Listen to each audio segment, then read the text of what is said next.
Buenas noches para todos, bienvenidos a este módulo de apoyo al sistema de gestión de seguridad y salud en el trabajo. Eh,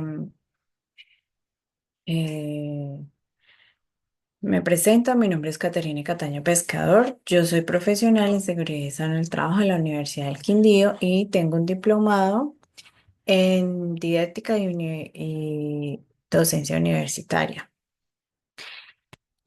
Con 5 años de experiencia realizando, diseñando e implementando sistemas de gestión de seguridad y salud en el trabajo en diferentes empresas del Valle del Cauca.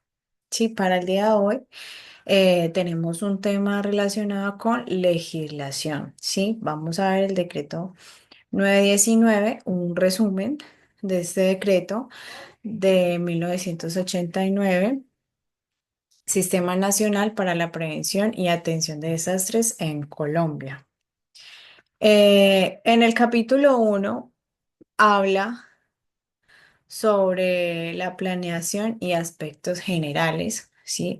En su artículo 1 habla sobre el Sistema Nacional para la Prevención y Atención de Desastres, que está constituido por un conjunto de entidades públicas y privadas que realizan planes, programas, proyectos y acciones específicas para alcanzar los objetivos.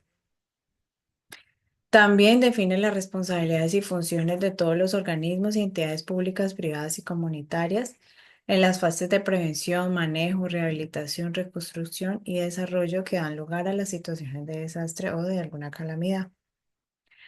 Integrar los esfuerzos públicos y privados para la adecuada prevención y atención de las situaciones de desastre o de calamidad.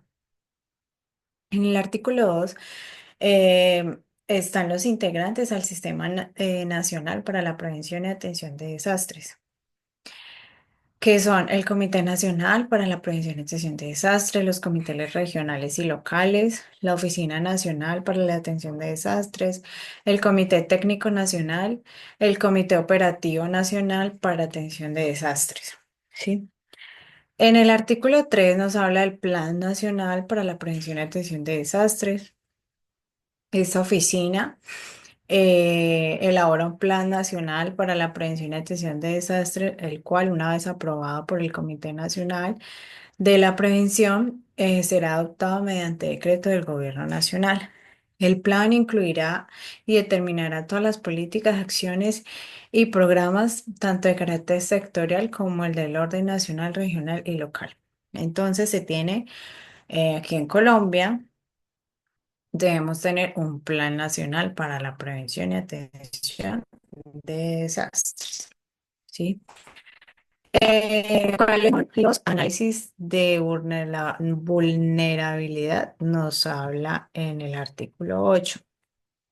Para los efectos del sistema integrado de información, todas las entidades públicas o privadas encargadas de la prestación de servicios públicos que ejecutan obras civiles de gran magnitud o que desarrollan actividades industriales o de cualquier naturaleza que sean peligrosas o de alto riesgo, así como las específicamente determine la Oficina Nacional para la Atención de Desastres. Deberán realizar análisis de vulnerabilidad que contemplen y determinen la probabilidad de la presentación de desastres en sus áreas de jurisdicción o de influencia, ¿sí?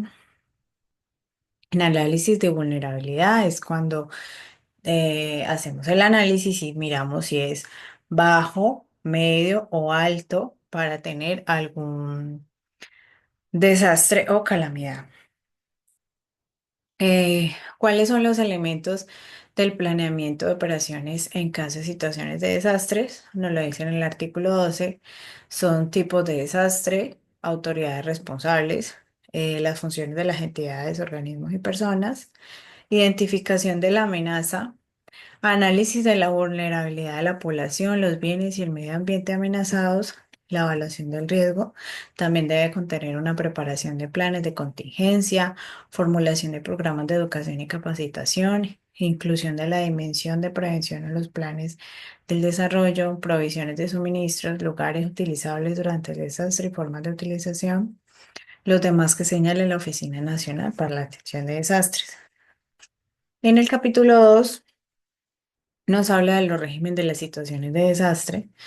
En su artículo 18 la definición de desastre, que para efectos del presente estatuto se entiende por desastre el daño grave, alteración grave de las condiciones normales de vida en un área geográfica determinada, causada por fenómenos naturales y por efectos catastróficos de la acción del hombre en forma accidental, que requiera por ello la especial atención de los organismos del Estado y de otras entidades de carácter humanitario o de servicio social. ¿Sí?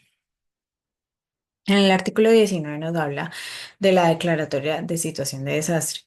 El presidente de la República es quien declara, mediante decreto previo y concepto del Comité Nacional para la Prevención y Atención de Desastre, la existencia de una situación de desastre y al mismo un acto la clasificará según su magnitud y efectos como carácter nacional, departamental, intendencial, comisarial, distrital o municipal.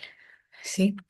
La declaratoria de una situación de desastre podrá producirse hasta 3 meses después de haber ocurrido los hechos que la constituyen. También tenemos una sección uno que habla de los contratos en el artículo 25. El régimen de contratos, modificado por el artículo 3 del Decreto Nacional 147 de 2011, salvo lo dispuesto sobre contratos de empréstito en el artículo siguiente. La nación y sus entidades descentralizadas podrán celebrar contratos con personas o entidades privadas o públicas cuyo objeto tenga inmediata relación con la atención de la situación de desastre declarada, ¿sí? Como lo de la defensa civil, los bomberos, la Cruz Roja. En la sección 3 hablamos de la ocupación temporal y demolición de inmuebles. Su artículo 30 habla de la obligación de permitir la ocupación. En desarrollo constitucional de la función social de la propiedad, los propietarios, poseedores, tenedores de inmuebles, predios y mejoras en las áreas geográficas determinadas en la declaratoria de una situación de desastre están obligados a permitir la ocupación temporal de los mismos por parte de cualquier entidad pública cuando ello fuera necesario para atender la situación de desastre. ¿Sí? Si hay algún desastre y digamos que podamos utilizar un hospital para refugiarnos o que necesitamos ocupar un coliseo para refugiarnos, eh, es obligatorio de estas entidades prestar ese servicio.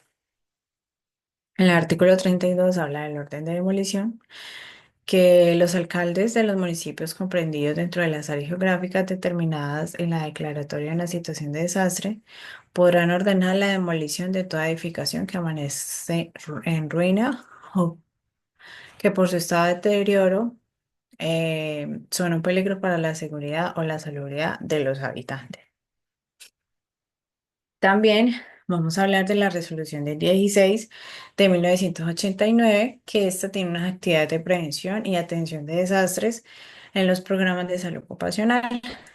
Entonces tenemos, esta resolución nos habla de organizar y desarrollar un plan de emergencia teniendo en cuenta las siguientes ramas, ¿sí?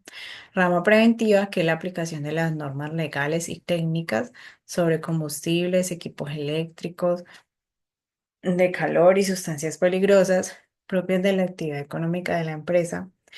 Tenemos la rama pasiva estructural, que es el diseño y construcción de edificaciones con materiales resistentes, vías de salida suficientes y adecuadas para la evacuación de acuerdo con los riesgos existentes y el número de trabajadores. ¿Sí? Digamos que todas las empresas legalmente constituidas deben de tener un plan de emergencia, un plan de preparación y respuesta ante emergencia. Y su estructura, como lo dice la resolución de 16, debe tener materiales resistentes, debe tener unas vías de evacuación y de acuerdo, como dice aquí, con el número de trabajadores. Sí, sí, yo tengo una empresa de 1.000 trabajadores, no, no puedo tener solo una vía de evacuación, no puedo tener solo una puerta, un camino para evacuar. ¿Sí? Si tengo 1.000 trabajadores, debo de tener varias vías de evacuación para que el personal, al momento de algún desastre, pueda salir y no tener daños. En tercera instancia está la rama activa o control de la emergencia.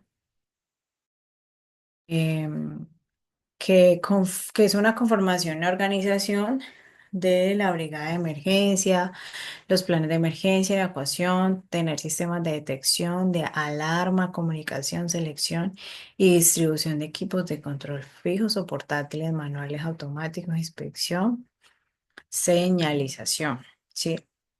Eh, Como plan de emergencia, también todas las empresas deben de tener su sistema de alarma, ¿sí? Ya sea por medio de pitos, ya sea por medio de sirenas, ¿sí?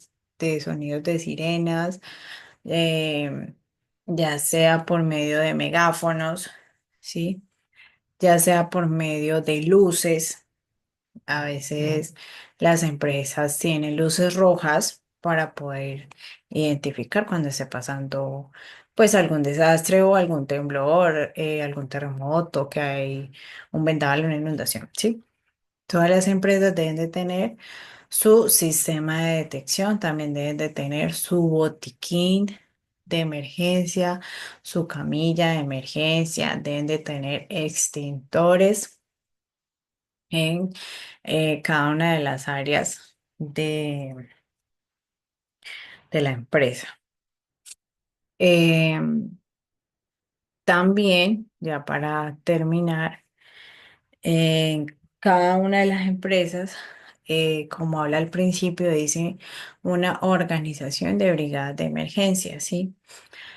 Las empresas están obligadas a tener un equipo que debe estar especializado, ¿sí? En este tema de emergencia. Por lo general, los brigadistas de las empresas son los que tienen el curso de bomberos, los que tienen el curso de primeros auxilios. Para ser un brigadista de emergencia, se debe de tener una formación y una capacitación frecuente para pues poder tener la asistencia a ciertas situaciones de desastres. Los brigadistas también deben ser capacitados al menos 2 veces al año, ¿sí? Y en las empresas deben de realizar un simulacro de evacuación al menos también 2 veces al año, realizar simulacros de evacuación, ¿sí? Estos simulacros nos sirven mucho para nosotros poder identificar cómo actúan las personas ante una emergencia, ¿sí? Yo he hecho simulacros en varias empresas y resulta que uno pita y nadie sale.